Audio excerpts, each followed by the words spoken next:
The last thing I saw before the squad car door slammed shut was my wife Chloe's face. It wasn't the face of a grieving, terrified woman whose husband was just arrested for assault and grand theft. There were no tears, no panic. Instead, there was a faint, almost imperceptible smirk playing on her perfectly glossed lips. As the car pulled away, she mouthed the words, her voice a silent venom that cut through the shatterproof glass and lodged itself in my heart. "Have fun in jail, loser." Just 6 months earlier, I was the happiest man alive. I'd met Chloe at a charity gala my company sponsored. She was a vision in emerald green, an art curator with a laugh that could fill a room and a story for every painting. I was instantly smitten. I was a software engineer, a logical, quiet guy who spent his days in code and algorithms. Chloe was my beautiful, chaotic variable. She swept into my life, painted it in vibrant colors, and made me feel like the protagonist of a movie. We had a whirlwind romance. My best friend, Mark, a cynical cybersecurity expert, urged caution. "Dude, she's a little too perfect," he'd warned over beers. "Nobody is that flawless." I'd laughed it off as him being overly protective. I was in love, and love, I believed, was about trust. We married 3 months later in a small, elegant ceremony. I moved her into my suburban home, the one I'd saved for years to buy. I gave her access to my accounts, added her to the deed of the house, and showered her with everything I thought would make her happy. For a while, it seemed to be working. We adopted a golden retriever puppy, Leo, and our life felt complete. The only strange thing was her insistence on keeping her grandmother's jewelry, a collection she claimed was priceless, in a small personal safe in our closet, a safe to which only she knew the combination. Then the cracks began to show. She became distant, her phone always angled away from me. There were late-night work emergencies and weekend trips to art conventions from which she'd return smelling of a cologne that wasn't mine. When I tried to talk to her about it, she'd turn it around on me, her eyes welling with crocodile tears. "Don't you trust me, Alex? After everything? I thought we had something special. Are you trying to control me?" The guilt was a masterful weapon, and she wielded it with surgical precision. I'd always back down, apologizing, feeling like a monster for even questioning her. The morning it all fell apart started like any other. I woke up to Leo licking my face. Chloe was already up, which was unusual. She came into the bedroom with 2 cups of coffee, smiling sweetly. "For my hard-working husband," she said, kissing my forehead. It felt staged. An hour later, as I was getting ready for work, the doorbell rang. It wasn't a delivery driver. It was 2 police officers.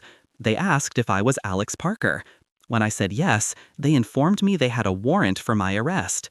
Chloe suddenly burst into tears, a dramatic, heaving display of sorrow. She told the officers, between sobs, that I had a violent temper.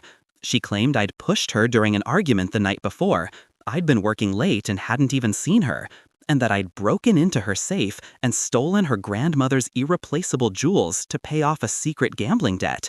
She even had a bruised arm to show them, a sickeningly purple mark that I knew, with a gut-wrenching certainty, I had not caused. I was in shock. It was a scene from a nightmare. I tried to protest, to explain, but my words were just noise against her perfectly rehearsed performance.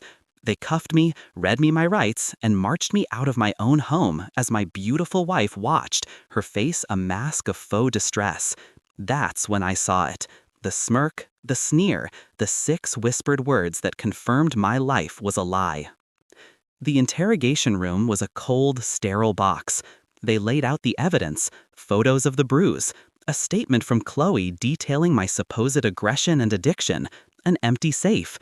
They had found some of the cheaper-looking pieces of jewelry in my gym bag in the car. It was a perfect, airtight frame-up. My one phone call went to Mark. "I'm in jail, Mark," I said, my voice cracking. "Chloe, she set me up." There was a pause, and then I heard the furious clicking of a keyboard.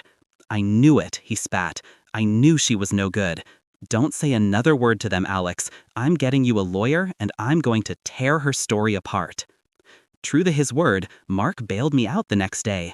The bail was astronomical, draining a huge chunk of my savings. I was slapped with a restraining order, barred from my own home. I had nothing but the clothes on my back and a friend who believed me. The legal battle began, and it was brutal. Chloe's lawyer painted me as a monster, a violent man hiding behind a quiet exterior. My lawyer, a sharp woman named Miss Davies, whom Mark had found, warned me that without concrete evidence to the contrary, a jury might believe Chloe's story. Despair was a heavy cloak. Mark, however, was a man possessed. He worked relentlessly, fueled by coffee and a fierce loyalty. People like her, these master manipulators, they always leave a digital trail, he insisted. She's arrogant. She thinks she's smarter than everyone. He dug into her past, her social media, her online presence. He found old, deleted profiles under different names. He found a pattern. She'd move to a new city every couple of years, reinventing herself. There were whispers on old forums, vague accusations from men who'd been similarly charmed and then mysteriously found themselves in financial or legal trouble after a breakup. But it was all circumstantial. We needed a silver bullet. We needed something undeniable. And then I remembered. Leo, the puppy. About a month after we got him, I had installed a small, discreet nanny cam on the bookshelf in our living room, pointing towards his crate. I wanted to make sure he wasn't too anxious when we were out. In the chaos of the last few weeks with Chloe, I had completely forgotten about it. The camera was connected to a cloud service, continuously uploading footage. "Mark," I said, my heart pounding, "the puppy cam." Mark's fingers flew across the keyboard. He accessed the cloud account. We scrolled back to the day before the arrest, and there it was. The footage was clear. It showed Chloe alone in the house. There was no argument. There was no fight.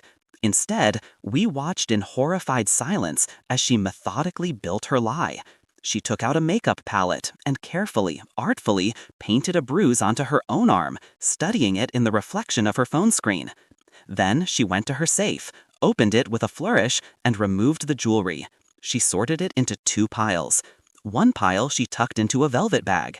The other, the pieces the police found, she walked over to the front door, opened it, and placed them inside my gym bag in my car.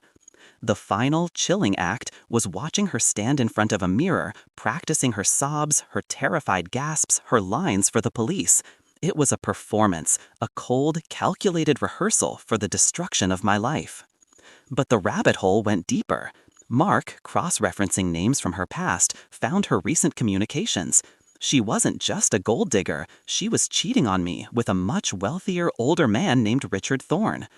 Her plan, laid out in encrypted messages to a friend, was to divorce me, take half of my assets in the house, and then use the trauma from her abusive marriage to gain sympathy from Richard, fast-tracking her way to becoming his wife. I was just a stepping stone, a pawn to be sacrificed. The jewelry wasn't a priceless heirloom. A quick check of the less-than-subtle branding on the boxes in the video revealed they were high-end but commercially available pieces, a few of which she'd even pawned in the past, only to buy back later. Her entire life was a con. Miss Davies' eyes went wide when we showed her the footage. "This is it," she said, a grim smile on her face. "This is more than enough." The next day, we presented the evidence to the district attorney. The charges against me were dropped immediately, and a warrant was issued for Chloe's arrest on charges of perjury, filing a false police report, and insurance fraud. We learned from the police that Chloe had an appointment to meet Richard for dinner that night at one of the city's most exclusive restaurants. They decided to serve the warrant there. I wasn't there to see it, but Mark, who had a friend on the force, gave me a play-by-play. She was laughing, sipping champagne, telling Richard a sob story about her terrible ordeal when 2 plainclothes detectives approached their table. Her face, Mark said, went from poised elegance to pure, unadulterated fury as the cuffs clicked around her wrists. Her mask of perfection shattered in front of the man she was trying to ensnare and a room full of gawking patrons. There was no smirk this time, only shock and rage. The aftermath was messy. The divorce was swift. I got to keep my house, what was left of my savings, and most importantly, Leo. But the experience left a scar. The trust I once gave so freely was gone, replaced by a deep-seated caution. The betrayal cut deeper than any legal trouble. She hadn't just lied to the police, she had lied to me every single day. With every smile, every kiss, every I love you, I had fallen in love with a ghost, a character she had created. Months have passed. Life is quieter now. It's just me and Leo. Mark comes over most weekends, and we grill in the backyard, throwing a ball for the dog who, in his own way, saved me. Sometimes I look at the spot on the bookshelf where the camera used to be, and I feel a chill. It's a reminder of how close I came to losing everything because I trusted the wrong person.